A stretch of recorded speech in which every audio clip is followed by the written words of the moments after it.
Okay, so I put here a globe, and I put here the moon, and these are almost an exact ratio of size. This is about how big the moon is compared to the Earth.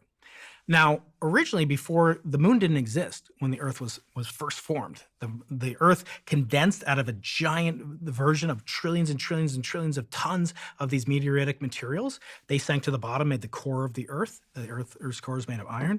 Heavier, lighter elements like carbon, nitrogen, oxygen, they kind of accreted onto it, and eventually this super planet formed.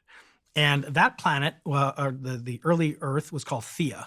And it's called that because eventually there was a planet the size of that impacted this early Earth, Theia, blasted out material into the solar system.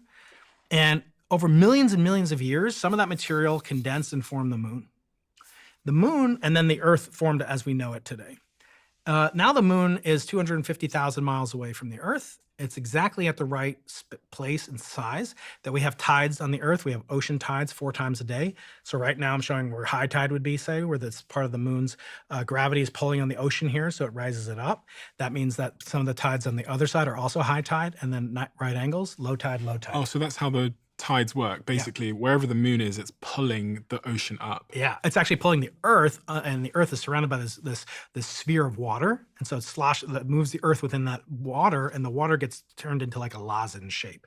So the high tides will be twice a day, and the low tides will be twice a day, right angles to them. So that happens, and we believe that that process is what was necessary to make the materials from the oceans where life started, and eventually get that on the land and fertilize and make people eventually. Okay, so remember, I'm trying to explain how we got here.